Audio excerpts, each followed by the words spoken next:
What we need out there now is another Tim Daly. Who's Tim Daly? I don't even know who that is. From Wings?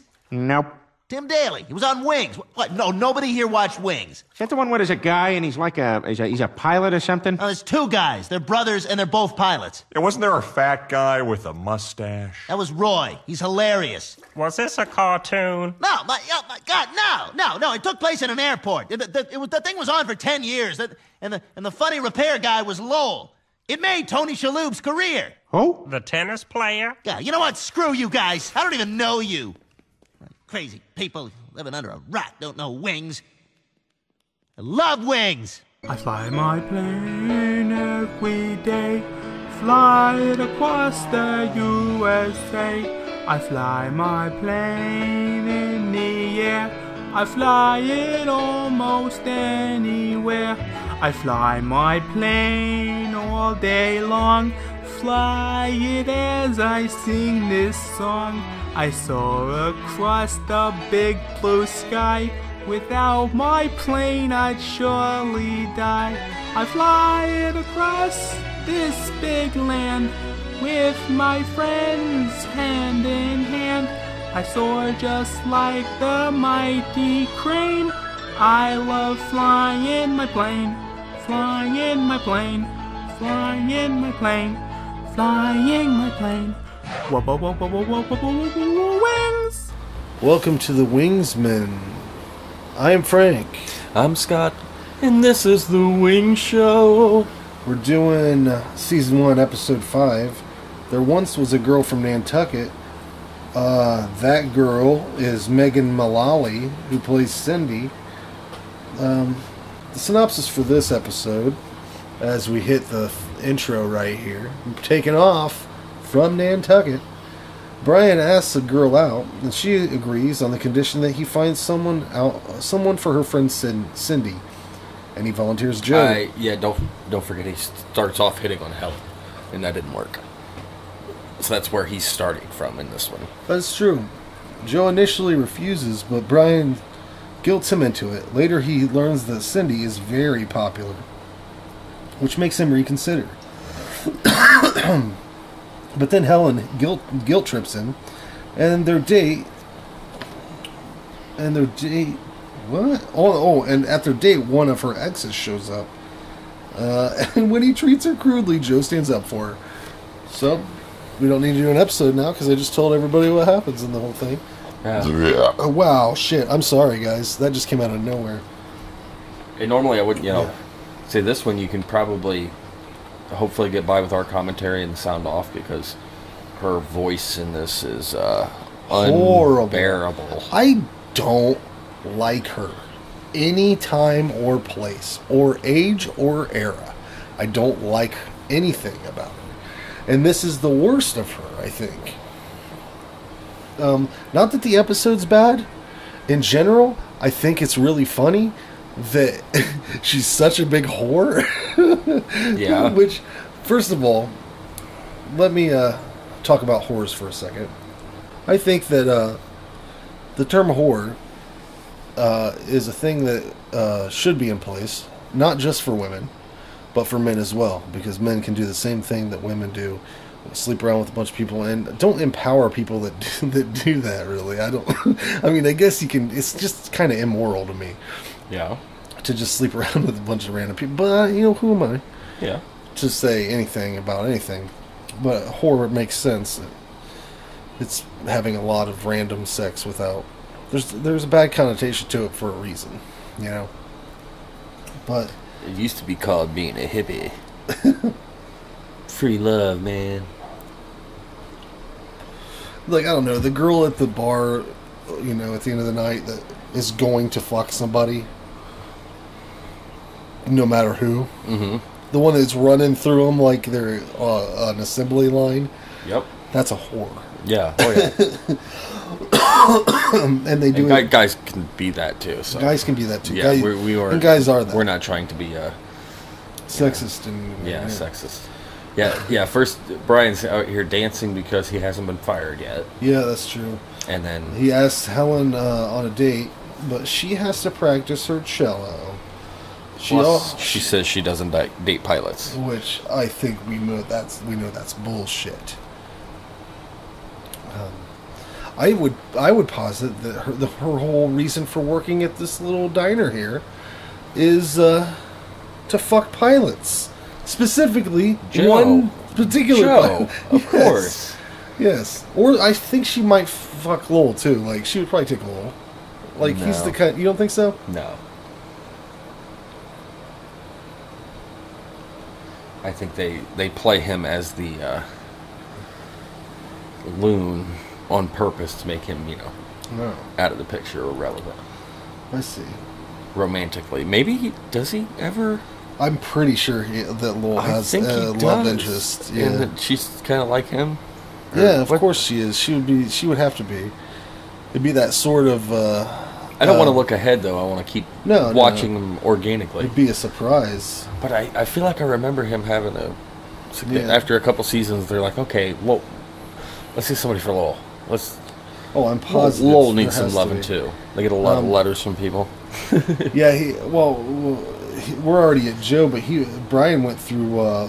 He asked Lowell if he wanted to go have a couple beers, and this is where he says, this is where Lowell says his wife called and the houseboat is sinking. So we find out that Lowell has a wife here. I forgot all about that. Okay. He's already got somebody, man, and he's got a houseboat, motherfucking houseboat. In Nantucket? Yeah. Shit. And then Brian asks Faye if she has plans, and this is the night that she takes food out for the weekend. Food out of the freezer. And then, he finally goes through all of them, even Roy, and ends up here at Joe. And he wants to go find some babes, man. He wants to go find some babes, and he looks like a 1990s stand-up comedian right here. This is, I brought this up before. This is a specific time where I was like, yup, put him on a stage with a brick wall behind him. He's ready to tell some jokes about airplanes and fucking, whatever is topical. Fast with women and stuff, of course. Mayor smoking crack. What was that guy's name? That mayor that smoked crack. Oh, God, I can't remember. But basically, Brian here is going to make it his personal quest to find the perfect woman for Joe. Which that was the cheesiest That was not him, was cut it? to dunk I have ever That seen. do you think in that my was life. He what, could've- was that him? The rim looks like it's 9 foot, 9'5", maybe. But he could have probably done that without. Was that a stuntman? Yeah, it looked like it. Like he would have had to like step on one little step and done that. It almost or looked like lowered they- it just a little It bit. almost looked like they shot it at a basketball, court, like at some other location. Yeah. Or if it was stock footage or something. That's crazy. Imagine all the shit they had to go through in this show, and they're like, "Well, logistically, how do we do this?" Because I could tell you, we could do it here. Yeah. You could just shut up from a lower angle, and Yeah. don't show the person's feet. Lower the rim just a little bit to where it's dunkable. And if you're not shooting your horizon, if you're shooting in the air, That was a really weird edit. easy to do. Anyways, Brian's coming in here. He's found just the right lady for Joe. And he's talking specifically about perfect Cindy. Oh, yeah. Which, nothing. I love Roy's comments on her too, because should they go out of their way to make sure that you know that she's a colossal whore. That's for sure. It's so fucking weird that like Brian has her like waiting outside. Like, what would you do if someone did that to you? I would fucking lose it. I'd be like, no, goodbye, and I would just walk into my office, close the door. Like, this is not happening. You cannot do this at my job. You cannot bring a woman here to to showcase in front of me like she's some sort of, I don't know, like she's up for auction. Yeah. If you don't go out with Cindy, then her best friend Gail doesn't go out with me, and Gail is... All right. You remember that fantasy I've had since junior high? You're kidding. I swear. You found a 6-foot red-headed Oriental girl? And she could cook. Joe, God love her, she can cook. Give it up, Brian. Joe has a policy of no blind dates. This is her character. She's annoying and she works at a cosmetics counter. That's it. Like, I don't know if the annoying part was on purpose. If that's part, I think it's just part of her. It's really bad casting, though. They could have put literally anybody else in that role. Mm-hmm. I don't know how she got it. Like, they could have put anybody else in that role. Anybody. I would rather see Carol with dark hair would have been better. Like, anything. Yeah. They just bring Carol back with dark hair. Maybe curl it or something. Yeah. Give her a perm. Yeah. Megan Mullally is terrible. And, like, I always try to give her a chance, because I like Nick Offerman so much. But I don't even know if I like he does stage shows and stuff. I don't know if I like that. I don't know if I like that he actually is a woodsman. Or whatever that term is. He works with wood. Yeah. Woodsman? That's not right. He's stuck on the wing shit. He's a woodsman. He's a Chinaman? He's a woodsman? I don't know. But you got my brain going backwards now. He's a woodworker. Woodworker. Yeah. Is that right? Carpenter would be somebody that builds like other stuff. He makes like boats and stuff. Yeah. He'll make you a table. Woodworker. Like he'll make a fucking table, do all the edges and stuff, make it look really nice. Can you imagine how much that would cost to have a Nick Offerman ottoman? A Nick Offerman ottoman? Hey, Offerman, can you make me an ottoman Offerman? What? I need an ottoman Offerman. An ottoman. Did Roy just look at her ass there? I think Roy just looked at her ass when she went up the steps. Yeah. He was saying a whore. He wasn't saying he wouldn't. Do you think he has? Is the question. I think because we haven't really gotten to Roy's personal life too much yet in this series. I don't know if there is much of it. I know that he. I'm sure they're gonna. As you time gotta goes assume by, that there's like. I'm just gonna predict this. I don't know if it'll come true or not, but a Christmas episode. Yeah. Where Roy just has nowhere to go. I know when he plays. Is it in this episode? When they play. It was in a couple episodes ago when they played. What was it? Trivial Pursuit, and he just lost his mind. I don't think we've got to that one yet. I think you watched ahead. Okay. Yeah, that's coming up. A little preview, a little spoiler. But I'm sure he's got some, but, things about him that are pretty interesting. We just haven't really. I'm sure, halfway through season 2, they're going to be like, he would probably say, "Hey, when's the Roy episode, guys? When's the one about me?" So Joe's gonna ask her on a date. Would you say it's a pity date? I mean, it's not like she's like, yeah, I'm a whore, and then and he doesn't want her to feel like she has no merit. I guess he's trying to be a good guy. Mm-hmm. Really though. Maybe that's the thing. Maybe there are women that sleep around a lot, but they're not whores. Maybe they're just stupid. Like, they're really annoying and horrible. Like, think about the women you know of that are whores. Would you think of them as being, like, sexually attractive, but not mentally attractive? And so then they have a problem, like, keeping men around. I guess that's a good way to put it. I don't know. I don't want to analyze whores too much, but this is what the episode's about.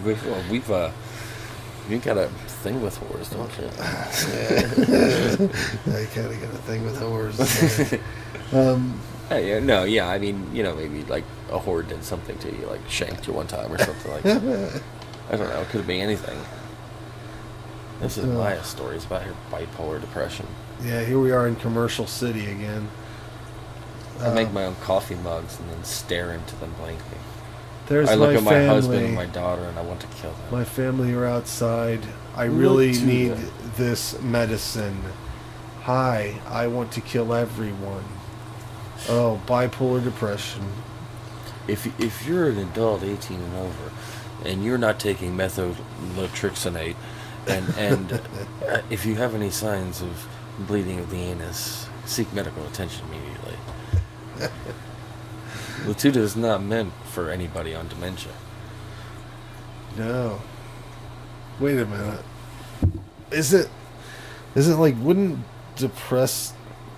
bipolar depression be kind of almost dementia? Like, a step above, maybe a little better. Bipolar depression would be That's probably an insulting thing to say to people that have bipolar It's disorder. not, though. Dementia is the, old people thing where they forget everything. Yeah, that is a son of a bitch. I'll tell you what, man. There's some people that come into the store I work at, and they just never know where to go to get their prescription medicine. It's not the front of the store. The same people, or It's the same people. it's crazy. They come up to the front. I was wondering if you had my prescriptions. No, I don't. I'm not a pharmacy, but there is one in the back where there's a pharmacist. Why are you coming here? I sell candy bars and cigarettes. Get out of here. Anyways, we're back to the show. Joe's pissed off at Brian because he set this whole fucking thing up. And he's basically going to force him into it, or he will cancel the whole thing. It's basically he's saying in so many words, just do her, get it over with. Like, take one for the team, buddy. Just do her. That's all she needs, man. She just needs the blood. She just needs a little. She wanted blood. to settle down. She was just changed just now, and she wanted to, start a new life and settle down. Joe could have been the one. But could you imagine hearing that voice? No. Oh. That's what I'm thinking. Like, Maybe like you I were know really one drunk girl. and you took a girl home like that. She's really, you're like, oh my gosh, she's so hot. But then, yeah, you hear it. Yeah, I know one girl. I know one girl Oh. that is perceived as a whore, and I don't think she is because she's not looking to fuck every guy in town. But guys, she's kind of dumb, and guys use her and then throw her away. Yeah. And that's not a whore. That's a victim. but anyways, Damn. yeah. We went right back into the horror. Whores, man. Helen guilt trips Joe into going through with this date, but that's going to flip flop on her. Mm-hmm. That's going to turn around and bite her in the ass. Actually, if I was along for the date that happens later on, I would be having the time of my life. Yes. I have never once, to be the level of horror. We're back to it again, see? But that's what the episode's about. To be that level of horror where you walk into an establishment where people are having food dinners and everybody's like, yeah, there's a whore, because that happens. That literally happens. I've never seen that happen anywhere. I used to work at a bar and you knew there's the girls that are here every weekend. Yeah. And they're the ones that are going home with different guys every weekend, I don't know what my point was. I just wanted to talk about whores, man. In another note, whatever happened to sweaters over collared shirts? Yeah, It's a nice look for Joe. That is a good look. It's gotta be hot. As shit and uncomfortable. There's probably buttons against his bare skin. I never like wearing a fucking shirt like that without a t-shirt underneath Yeah. it. This is insanity. I like how Joe's hair kind of always looks like he just got done with a flight. Probably because he has, like, but not in like, he's not in a plane that like has open air whipping around. But it always looks He's like not in a goddamn biplane. It always looks like he was though, I'm a pilot, gotta have that swept back hair. The fucking scarf around his neck, flapping in the breeze, and the big old goggles. Yeah, shit. Yeah, but basically Brian's love connection falls through, so Helen's gonna end up going on this date, and Joe's real happy with himself, and I guess Brian does get to have a little date, a little date with Helen. They look like they're having a blast. Looks like they got their, what are they drinking, wine?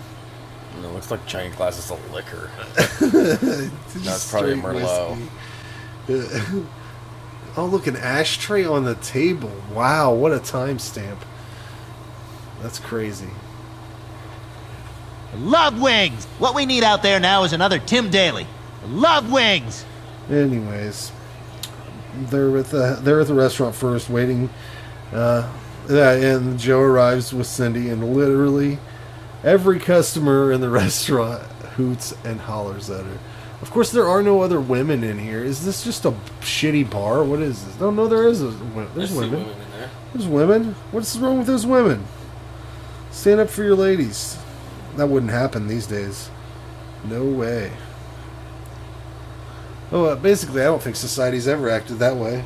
Traditionally. Yeah, traditionally. I don't think. I think in that situation, you'd see a bunch of dudes getting slapped. Yeah. That's what would happen. Like, did you just hoot at the fucking whore? She's not a whore. She's a strong, independent lady. There are children here. Okay, maybe there's not.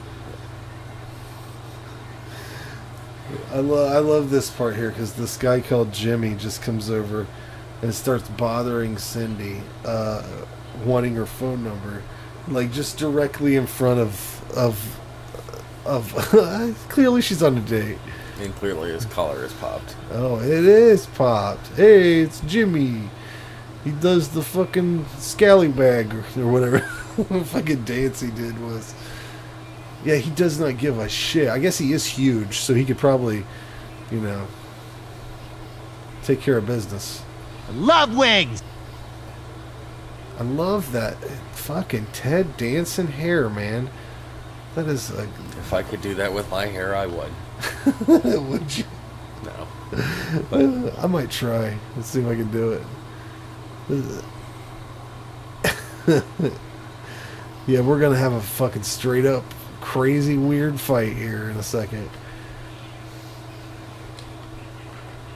She's saying more annoying stuff. Yeah, she's just being annoying, just sitting there, just being malign. I will say I've seen her in things now where she plays a real shrill bitch or whatever. Yeah. Because that's kind of her character, but yeah. She does good with that. I don't know what accent. At this point in her career, don't think she was a very good actress. I don't know how she made it. No offense. I don't know how she made it into anything. What is the appeal? What is the appeal, America? I say that a lot about casting couch. Oh yeah. Fuck your way to the top, didn't you, Mullally? That's terrible. Why would I just accuse somebody of that, man? Oh, they brought it into our world. If I was in an NFL press conference, I'd be in trouble right now. Jeez. Just had a guy, basically get railed because he said something. He commented after a reporter asked him a question, female reporter. He's like, "Ha, that's crazy.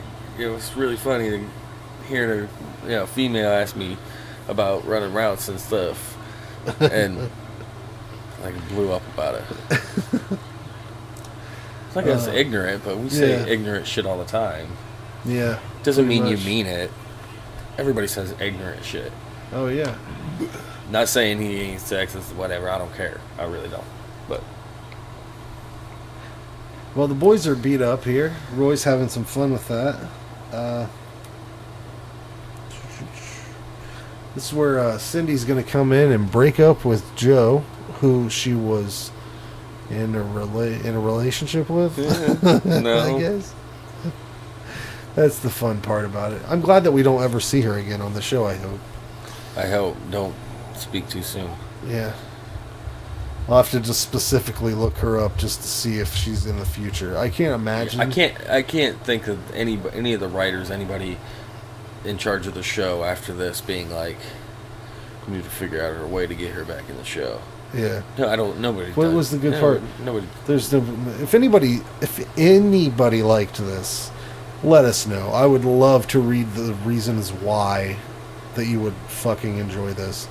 I mean, the episode overall is not bad, but they could have replaced Mullally with fucking anybody. Spit out the window. You'll hit somebody better. She's just terrible. I don't know what the accent's about. I don't understand it. I don't know. I've heard her speak in interviews. Why can't she ever just use that voice? Yeah. For, like, say, look at a different actor, Nicolas Cage. Does he ever not do a Nicolas Cage type voice when he acts? True. All right. There's a lot of people that don't sound anything like themselves. Gilbert Godfrey. Yeah, that's true. That's true. But everything he says in that voice is hilarious for some reason. This is where Joe is following her out to her plane. But the joke is, it's because he's her pilot. She thinks that he just has so much love for her that it's unwavering, and he has to follow her into the night. I guess it's not. I couldn't write anything better. I mean, really, it's pretty solid. Yeah. But I saw it coming. Yeah. It was very obvious. Well, that's basically the episode, ladies and gentlemen. Biggins. Coming in the Roy Biggins. Oh yeah. We need to make to write the country song. song about Roy Biggins. Here comes big old Roy Biggins. What rhymes with Biggins, though? Not much. Turning into like Naked Baby Crockett song. No, Biggins, Roy Biggins, king of the terminal in Nantucket. This is beta. This is beta, folks. He's the king of. He's the king of the sandwich cart. I bet he's the king of the sandwich cart. Anyways, thanks for listening to the Wingsmen. We'll see you next week.